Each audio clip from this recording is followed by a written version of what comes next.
Hi guys! Magandang gabi! Welcome back po dito sa Gandara SRU channel. Andito na naman po ako ay nagbabalik upang magatid ng latest update and fresh happenings about po sa TVJ, mga balitang may kinalaman sa Itbulaga at loob at labas ng showbiz. Kaya naman kung isa ka sa mga hindi pa nakaka-subscribe dito sa aking channel, maaari lamang napindutin po ninyo ang subscribe button at notification bell na nandyan sa ibaba para mag-updated at una ka sa nilalabas nating balita. Samantala, bago nga po tayo magsimula, nais po nating batiin ang happy birthday si Kuya Wally na kanina nga po i-celebrate po ito sa Itbulaga. So, meron nga po muling naging celebration kanina dyan po sa Itbulaga and makikita niyo naman kung gaano po kamahal ng Darikad si Kuya Wally. Isa rin po sa trending sa social media ay si Maine Mendoza dahil po sa kanyang madamdamin ding message para kay Kuya Wally na mahal niya ito at hindi naman po talaga matutumbasan yung pinagsamahan din po nila kasi sila po ang jowa pa ang kasama ni Maine Mendoza nung siya ay magsimula dito sa Itbulaga. Kasi 'di ba nasa barangay po siya. And sila rin ang nag-guide kay Maine Mendoza hanggang sa mahasa po ito sa pag-host at malaki po ang papel ni Kuya Wally sa buhay ni Maine, lalo na't ito po ang lagi niya kasama like si Lola ni Dora, sa kanilang sitcom ni Bossing na Dallas Girl. And talagang clown itong si Kuya Wally hanggang sa likod po ng camera na lagi pong pinapatawa si Mengay.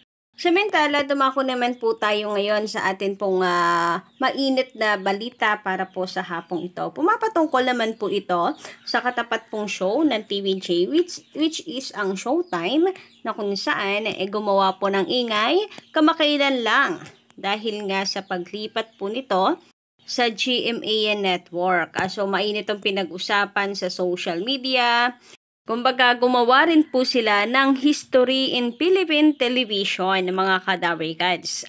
Dahil hindi naman po natin naakalain tayong lahat na ang Showtime ay mapapanood sa GMA Network kasi alam po nating lahat na talagang magkatunggali po ang ABS at ang GMA and ang dami na rin pong ginawang pagpaparinig ni Vice Ganda sa GMA Network.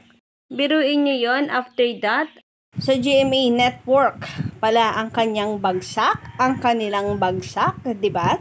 So, hoping na maging lesson po ito sa kanila na wag pong masyadong manghamak, mangapak ng tao, ng iba. Dahil di mo alam, baka balang araw, sila yung tutulong at sasalo sa'yo. So, since mula nga po na collaboration po na ito, permahan po ng kontrata between Showtime and GMA Network, ang dami pong nagyayabang, ang dami pong nagsasabi na katapusan na ng Itbulaga. Lalo na nga po nung tuluyan na itong umera si GMA7, yung unang araw nila talagang inulan po sila ng ratings. And nagtuloy-tuloy naman po siya, mga kadarikads. Kaya maraming nagsasabi na the best po ang decision na sila po ang pumalit sa tahanang pinakamasaya. Pero after that success ng collaboration ng Showtime at GMA Network or ABS-CBN and GMA, ay ba parang nagsisimula na po na magreklamo ang ilang kapamilya fans. Nagsisimula na nga kaya ang bangungot ng Showtime with GMA Network. Meron na rin pong nagsabi nito na hindi po magiging maganda dahil at the end of the day ay magkaiba ng culture ang ABS, ang Showtime host at ang GMA Network. So di tatagal masasakal din sila dahil hindi malaya ang Showtime kasi nakikitira lang sila dito sa GMA. So dahil meron nga pong paninibago, hindi lang po sa mga fans kundi sa mga host ng Showtime, meron na pong ilang nagrereklamo sa social media na kung saan hindi po nila gusto na laging gahol sa oras ang Showtime dahil napakahigpit ng GMA Network. Kung tutuusin, dapat magbigay sila ng consideration sa Showtime kung makapag-overtime man ito dahil sa dami ng mga kapuso or sparkle artist na iginegest or ipinapasok ng GMA Network dito sa Showtime. So, kain oras pa din daw kasi yon na kung saan minsan wala nang hindi na nakakapagsalita yung ibang host, nakafocus na lamang sa mga guest na hindi naman daw kailangan. Sabi dito, sa dami ng kapuso artist na dinadala ng GMA sa Showtime, hindi man lang ginawang 3 hours yung show para pampalubag loob. Puro pabor lang sa kanila yung adjustments. Lol. Sabi pa dito, tapos nakakapag-promote pa sila ng shows nila. Akala ko ba bawal mag-promote? Last yung Makiling na nag-promote at host pa mismo ang nag-promote. So parang nai-insecure po ang mga kapamilya fans sapagkat kagaya nga raw po nitong si Kim, hindi makapag-promote sa sarili niyang show. Hindi ma-promote yung kanya pong teleserye. Pero ang mga GMA artist nakakapag-promote. Naging problema na nila ito sa GTV. And since ngayon na nakalipat na po sila sa GMA, mukhang ganito pa rin ang magiging problema and ito yung magiging conflict ng mga host, fans, and GMA Network. So, nagsisimula na nga kaya ang bangungot ng Showtime with the GMA Network dahil sa mga bagay na ito may mga hindi pwede, yung mga dating nagagawa nila hindi na pwede. And for sure, naninibago po sila. And wala kailangan po talaga nila mag-adjust kasi nakikitira lang po sila sa GMA Network. Maybe yung mga host, yung mga nasa Showtime mismo ay makakasanayan na. Pero I don't think ang mga fans na masasanay ng ganito.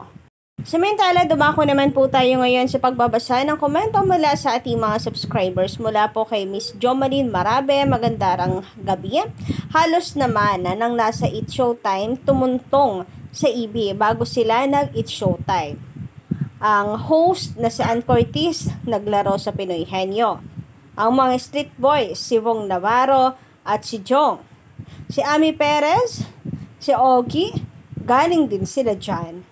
Kaya nga siguro gano'n na lamang din po ang respeto ng mga host ng Showtime sa TVJ like sila Ann and Vong. Wala naman po tayong narinig mula po sa kanila, di ba?